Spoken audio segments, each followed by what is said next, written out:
Here's a handful of shells. We're getting ready to cook them over a fire and make some shell temper. And mix that with clay, and then we make our primitive pots out of that. But I got my fire going over here. I'm trying to get it burned down a little more to coals. I'm mainly going to use coals when we cook the pottery, but I guess I'm getting ahead of myself. I'm going to head out to the lake first and pick up some clams. Alright, we're down here getting some more shell, make pottery with. We've got the water's out here at the lake is about it's about 12 feet low, so we've got shells all over the place, so it's pretty easy to fill a bucket up. Big old clam shells. So we'll get a couple buckets full and head back to the truck.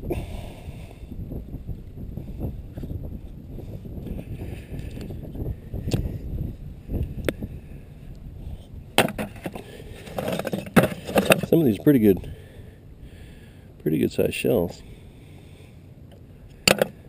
But we'll keep picking them up. Well, we made it back from the lake. Kind of showing you some of the mussel shells we got. We got about 4 5-gallon buckets full, so that'll hold us for a while. All right, so we got our shells. Fire's just about right. Now we're getting ready to put our shells on the fire and convert them from just the raw shell to calcium carbonate. So here's our recipe. You take the raw shells. You can cook them anywhere, say up to 30 minutes. Mainly you're going to be watching the shells as they start to fall apart or flake, I guess, or spall off. You know that they're just about done. The main thing is, don't put them over a direct fire. Use more just the coals to cook them with. And you're looking around 800 to 900 degrees, somewhere in there, Fahrenheit. Firing your pottery, you're shooting for range from 1100 to 1300 degrees. 6 to 7 minutes is all you need to get a good hard pot.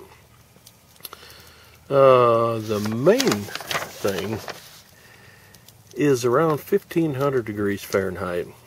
The calcium carbonate, which is your shell temper, it'll convert into calcium oxide, and calcium oxide is not what you want. It'll absorb water, and it'll ruin your pots. So main thing is you want to stay below 1500. Shoot for 1100 to 1300 degrees is the ideal temperature for firing the pot. So we'll get these shells on the fire and get them cooking. Okay, we got our shells over the fire. Hear them start to crackle a little bit. The main thing, you don't want to, like I said, you don't want to get it over 1500 degrees. You don't want to flaring up fire, but just more of a slow, using the coals and just some flame under it is what you want to start cooking the shells.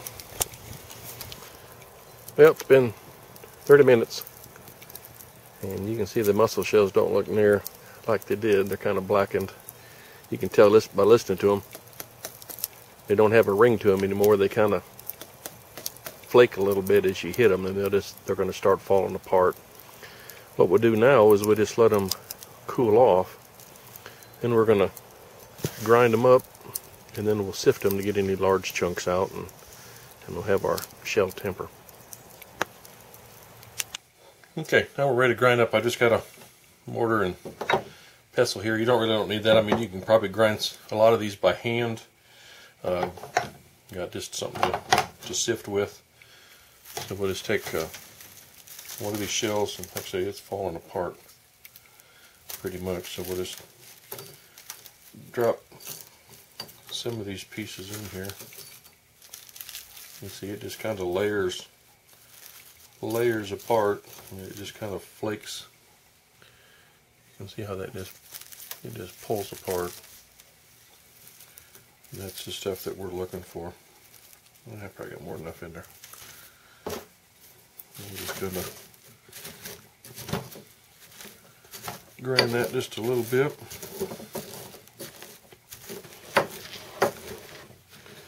There, we've got it ground up pretty good. There's still some flakes. I need to grind it a little more, but we'll move this over and dump it in the sifter. And we just work that till we got all the stuff that'll pass through.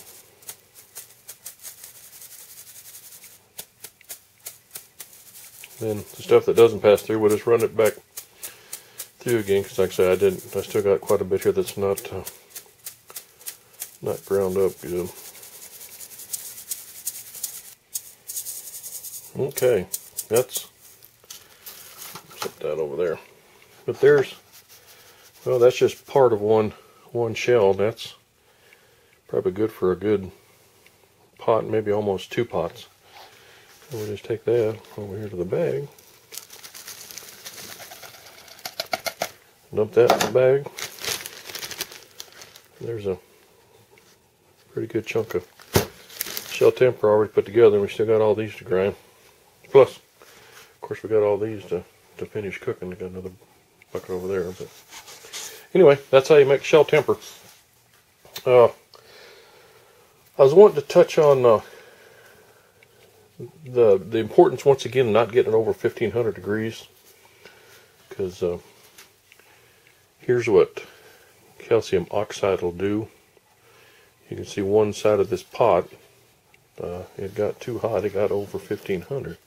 Now this side of the pot over here will roll around. This side of the pot's fine. I mean, it turned out perfect. But the one side of the pot got too hot, and you can see how it just spalls and it's sloughing off. It turned ugly.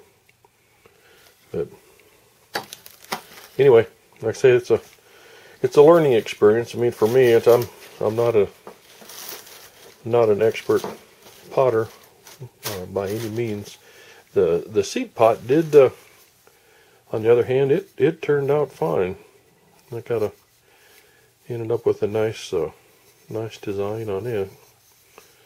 So kind of neat, because I got one side's kind of copper colored, one side's kind of gray, and the other side's black. So, but anyway, the seed pot turned out real nice. So anyway, hopefully that'll be some good information for you on what to how to cook your shell temper, and difference between calcium carbonate and calcium oxide. Thanks for watching.